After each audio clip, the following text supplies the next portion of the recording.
Guy, we have heard the president will possibly sign this tax bill today.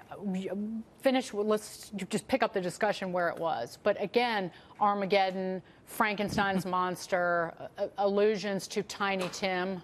Yes. Heard that from Nancy Pelosi. That was real chestnut. The rhetoric has been over the top. I think that there are some flaws with the tax plan. It's not a perfect bill, but compared to what the Democrats have been saying, it bears absolutely no resemblance to reality. I think overall it's a pretty good bill that's going to help the economy. And the thing is, when you look at the timing, right, is he going to sign it today? I think it seems like the president's initial instinct was to wait until after the holidays, so come back and get the new year off on a strong footing, saying, here's a big event, I'm signing these tax cuts into law, reminding everyone coming back from the holiday stupor that this was a huge accomplishment. But my suspicion is they want to get this thing signed into law as soon as possible, because implementation is a very quick turnaround. I think logistically that's going to be very hard for them to do. So the more days that they have between now and when some of this stuff starts to change next year, the better. That's probably why they're going to get it done as soon as possible. I think that makes a lot of sense. One of the things, though, I'm looking at, Nancy Pelosi's rhetoric, right? I think she's copying the president. And the reason I say that is they've all been criticizing the president about his crazy rhetoric, and she's now saying Frankenstein, Armageddon, and guess what? We're talking about Nancy Pelosi in a way that is consistent and long, and she's changing the narrative. So I'm looking at, is she taking that from the president's playbook? No. And can she though, Guy? I mean, the Russians ran on Russia for a year, and that's turned out to be a ruse. You mean the Democrats? Excuse me, the Democrats have ran against this president that way. Sorry about that. And now they're going to try to make this tax bill look really unpopular. Well, the president's reading your mind. The president just tweeted again, at some point, and for the good of the country, I predict we will start working with the Democrats in a bipartisan fashion.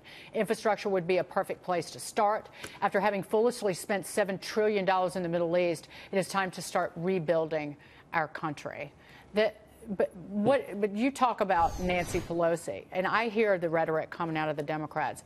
They're literally rooting for the economy to fail for their own self-interest. They're rooting against the American worker. They really don't want these raises passed on to people. $15 minimum wage now at Wells Fargo, a fifth floor. They want it to fail so they can win again and then take the money back and keep more of your money. That's really the message. The out party always has some interest in the economy not doing well, so you can run as sort of an indictment on the in party. Like that, both parties do that sort of thing. It has been fun watching the Democrats moving and shifting the goalposts from this is the worst bill in the history of bills that might kill people to, oh, it's still Armageddon, it's pretty bad, and they're not going to pass down these awful businesses, they're not going to create jobs, they're not going to pass down wages to people or bonuses or anything like that, to now they're saying, oh, well, it's only $1,000. And the tax cut for these people, it's only, just a one-time it's only $2,000 for the year.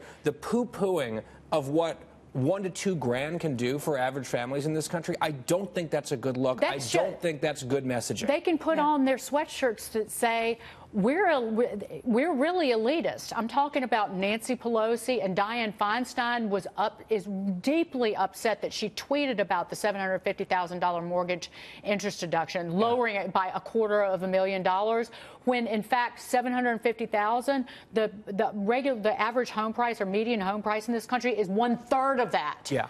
So, again, elitist, living in a bubble, all of my constituents are super rich. And the one thing we always hear from, I think the president is always going to go a little bit far rhetorically. So he tweets this morning about how popular the tax bill is. It's not. It's a very unpopular tax bill for now. The reason is the Democrats, with the media's help, have been beating the drums, downplaying the good news in the bill and playing up some of the concerns about the bill. That's why, if you look at the latest Wall Street Journal poll, only 17% of Americans think they're getting a tax cut, when in fact the number is 80. But you have like Boeing taking out this ad in newspapers of the $300 million it's investing, $100 million of that it's putting into its workers.